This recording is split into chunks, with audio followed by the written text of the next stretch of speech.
Hello everyone, my name is Shafi. Today we are going to discuss about IP subnetting. In our last class, we have discussed about what is an IP address and how many different versions. We have discussed about IPv4, IPv6, the difference. Then we have discussed IPv4, its classes, ranges, subnet mask, and why we require subnet mask, and what different types of IP address we have, like private, public IP address, APIPA, loopback IP address, this one. Today we are going to discuss about IP subnetting here. Okay. So IP subnetting. What is subnetting means what? Breaking big network into a small network. Okay. IP subnetting is a process of dividing a large IP network into a smaller IP network. For an example, I'm having one IP address here, this one. I have taken the class A IP address 10.0.0.0. The next IP address 10.0.0.1, 10.0.0.2. This is how it goes to the 10 dot, not 255. Even you can take it 10.0.0.255 in that one. So this is the very big network we have, this one. When we have very big network, what we are doing here, this one, we are dividing that network into a smaller networks. Okay. Dividing IP subnetting is a process of dividing a large network into a multiple subnetworks. Okay. According to the requirement, what we are doing, when we have very large network or the big network, we are dividing into a small networks here, this one. So that's called IP subnetting here. IP subnetting, we create multiple small manageable network for a single large IP network. Again, the definition is almost same both here, this one. Okay, now the question is here, this one, why you have to divide these networks? Subnetting is dividing a large network into a multiple subnetworks. Okay, that's the process of subnetting here. Now, why we have to divide? There are many reasons why we have to divide here, this one. Okay, for an example, one reason is for security. One reason is what? Security here. Suppose all the PCs, they are into the same network. What happened? There is no security here. So once you divide the network, it's become a different network. For that reason, what you can do this one for security reasons. Next, to restrict broadcast. To restrict broadcast, because in a network, what happened, many of the protocol use broadcast traffic, or okay. So what happened here, this one, if you divide a network, now the broadcast traffic goes only the single network. For an example, I have two networks, my broadcast traffic goes only in within this network. It's not possible to be go to the other network here. So suppose if I have not divided this network, now both the networks are same. Okay, both the networks are same. In that scenario, what happened here? So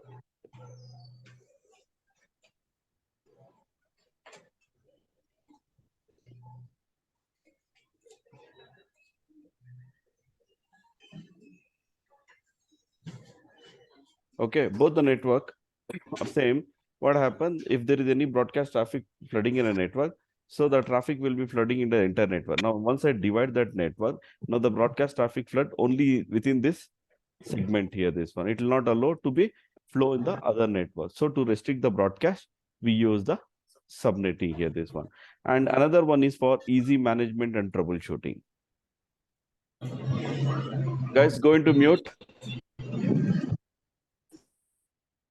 Easy management and troubleshoot. Suppose if you have divided the network, if any issue, if you get into the particular network, now you have to look only into that network, not required to be look into the entire network here, this one. And easy for management and troubleshooting, we use this one.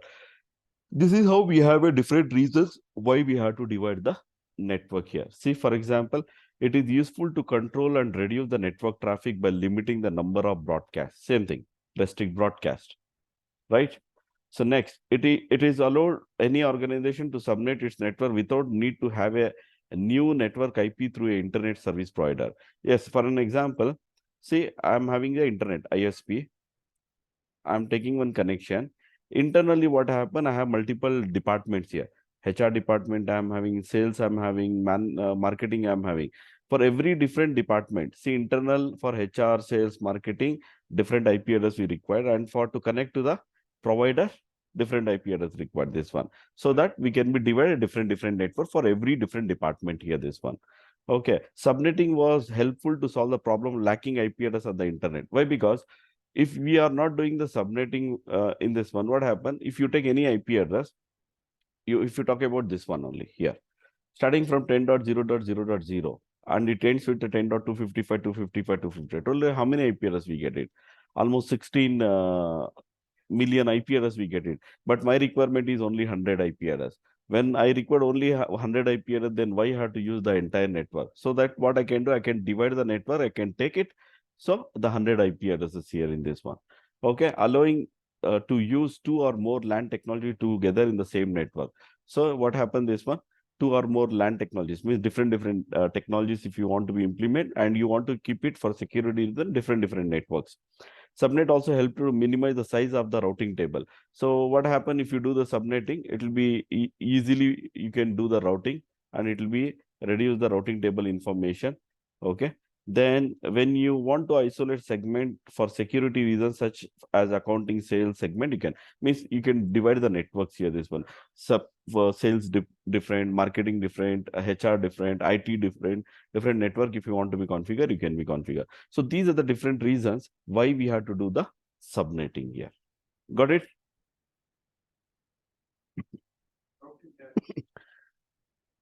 Routing table means in a router, what happened this one, whenever if the traffic hit to the router will be checking the source and destination. Okay, how to read the destination? It will be getting the information from the routing table. Router maintains a routing table.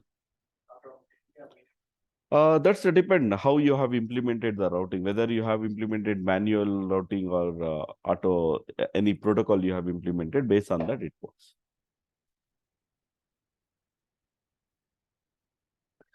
So next, IP subnetting. To do this subnetting, we have two different methods. The one is FLSM and second one is the VLSM here. Okay. To divide this network, it's not like we are taking the calculator divided by 2, divided by 5, 8. It's not, we are not dividing that one. So to divide this network, we have two different methods. Okay. One is the FLSM and second one is the VLSM here, this one. So FLSM stands for fixed length subnet mask.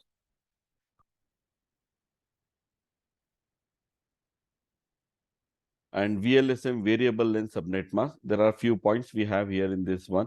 So what exactly all these things we'll discuss later here in this one. Okay. Now first we'll start with an FLSM, fixed length subnet mask. Okay.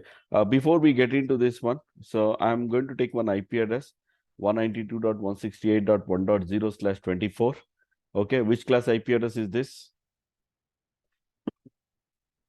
Class B. Class C, sir. 192 is a class C. And what is the default subnet mask for the class C? 255.255.255.0. Okay. I have this IP address. Then my required is 4 subnets. How 4 subnets? See, this is how I'm having HR, sales, marketing, account. We have this one. 4 departments I'm having.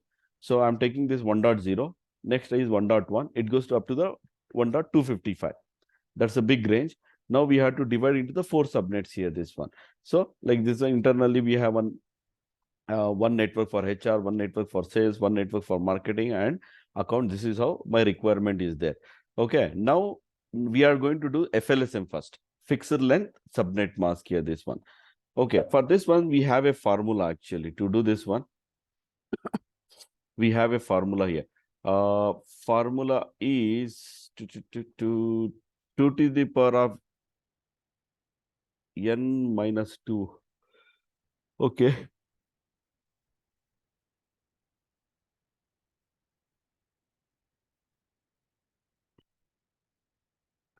So the IP address is 192.168.1.0/24 we have. I'll come back on this one. Then the subnet mask is 255.255.255.0. So what is the required subnets? 4 here, this one. Okay. Required subnets 4 here. To do this one, we have a formula here. The formula is like this. 2 to the power of n, 2 to the power of n greater than or equals to required subnets. Required subnets. That's how we have 2 to the power of n greater than or equals to required subnets here. Okay, now 2 to the power of n greater than or required. What is my required subnets? 4. Now, what will be the 2 to the power of value here? 2 to the power of 2. Say either it should be equal or greater than, not lesser than that one. Now, greater than or equals 4. 2 to the power of 2 is how much? 4 is greater than or equal to 4 here. Now, what is the n value we got it? We got it 2 here, this one. N value is 2. See, here instead of n, I am taking 2 here in this one. So, the n value is 2 here in this one. So, we got it, n value is 2. Now, in this one, okay, this is your class C, right? This is your class C. Totally, how many bits left for the host? See here, what happened this one? This is network bit. This is network bit. This is network bit. It's not possible to convert network bit into host bit. It's not possible to convert network into host, but you can convert host into the network. Everywhere, yes. We don't have an option anywhere to convert network into host, but we can convert host into network here, this one. So now what I'm going to do here, this one. So how many bits left for the host part here? 8 bits I have left for the host, right? So what I'm going to take, I'll take that 8 bits. 1, 2, 3, 4, 5, 6, 7, 8. Okay, that's how we have the 8 bits here. Can you see this one? We have the 8 bits. How many bits left for the host part? 8. 1, 2, 3, 4, 5, 6, 7, 8 bits we have this one. And every bit having its own value, right? If you remember that one. So actually we get 128 for this. Next I'll get 64. Next I get 32. Next 16, 8, 4, 2. This is how, you know, the 2 to the power of 0, 2 to the power of 1. That's how. So this is how we get the values here in this one.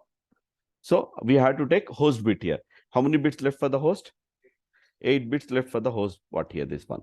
Now, what is the n value we got it? N value we got 2 here, this one, right?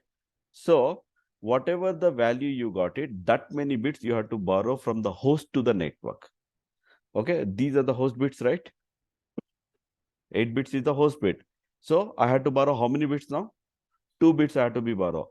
From where I had to be borrow? From the left to right.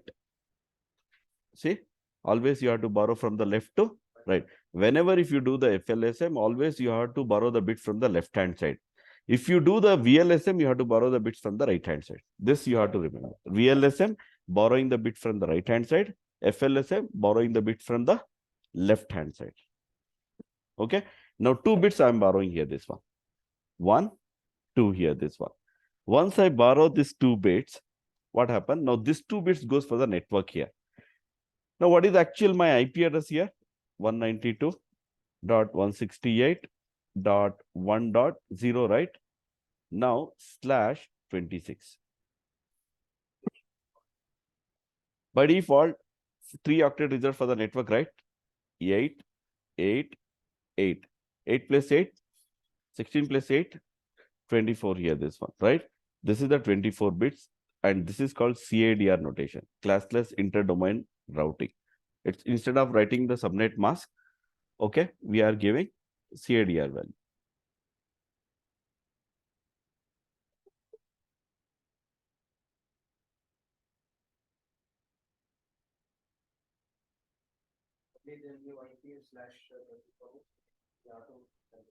Yeah, you have to understand that one. That's the class C.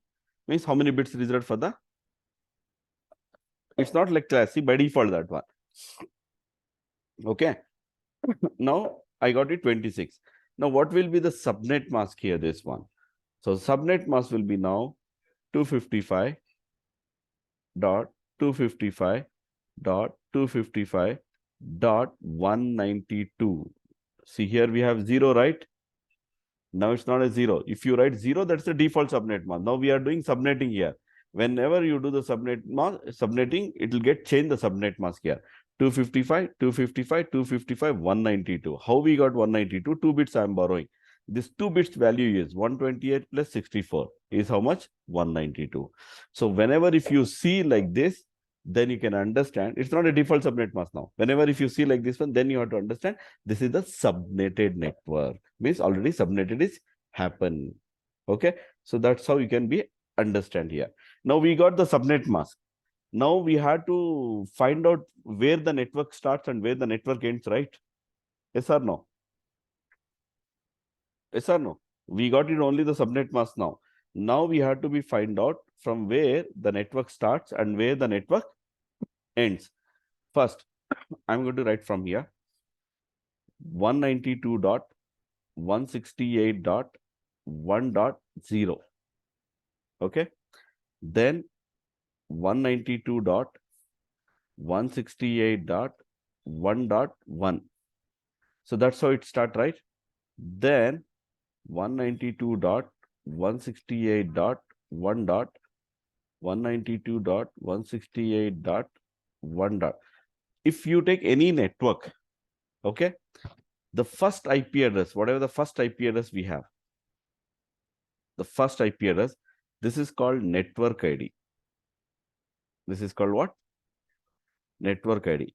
After the first IP address, whatever we have, it's called first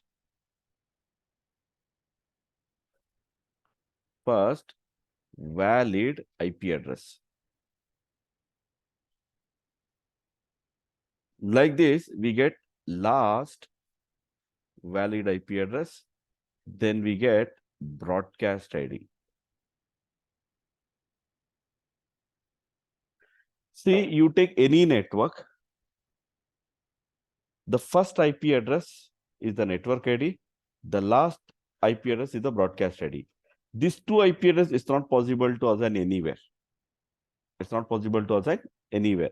Why? Because the first IP address, it is used to identify the network. And the last IP address, it is helpful for the broadcast communication. In that network, if there is any broadcast communication wants to be required, wants to do, then the last IP address it uses for the broadcast communication, the first IP address to identify the network. Except that in between whatever the IP addresses we have, right, that are the valid IP addresses. First valid and last valid here. Now we get the network ID and the first valid IP address. Now how to find out the broadcast ID and the last valid IP address? Okay. That's now we have to be find out here this one. It's very simple. What I am going to do here, this one. After borrowing, see totally 8 bits left in the class C. 2 bits it's borrowed for the network. How many bits left here? 6 bits left here. Or else what you can do here, straightforward. There is another formula. 2 to the power of h minus 2. 2 to the power of h is 6 minus 2. 64 minus 2. So 62. So here, total how many you got it here? 2 to the power of 6. 64 you got it. Means in each network, that many IP addresses you'll be getting. 64 IP addresses. Or else one more thing you can do it. Okay. 32 plus 16.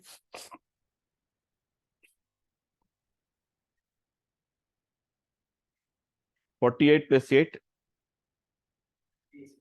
56 plus 4. 60 plus 2. 62 plus 1. So 63 here. This number, okay, add it to your network ID. 0. 0 plus 63. 63. That will be my broadcast ID. Before to the 63, what number we have? 62 will be my last valid IP address. Now you understand. starting from 0 to 63, totally how many IP addresses we have? Are we getting 64 here? Minus 2. Why? The first and last I am minusing. So what is the valid IP addresses we have here? 62. Are we got it? The 62 valid IP address here. So that's how you can be identify the network here, this one. So now this is the one network, right? Similarly, we have to do how many networks now? 4 networks we have to do here, this one. So the next network will be 192 here, dot 168 dot 1 dot, what will be the IP address here? 64 after 63, 64. 1 dot 65. 1 dot. Now what will be the, this is the network ID. This is the first valid IP. Now we require last valid IP and broadcast ID. Now how to find what is my broadcast ID and this one? Last valid IP address.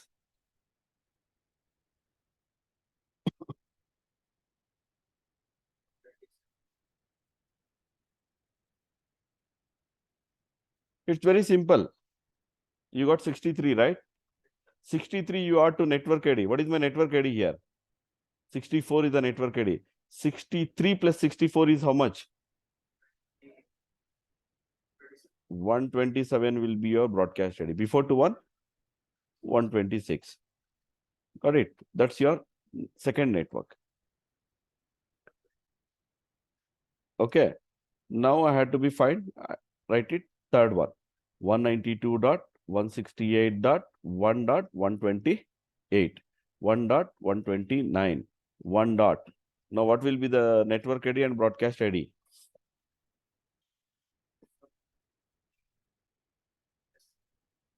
Very simple. Add 192. 191. 191, sorry. 190. This is your network ID. First valid IP, last valid IP, broadcast ID. Next network, right? I have to write the next network here. So this is the third one. Now the fourth one. Here I'm going to write 192.168.1.192. 1.193. Now what will be the network ID and broadcast ID?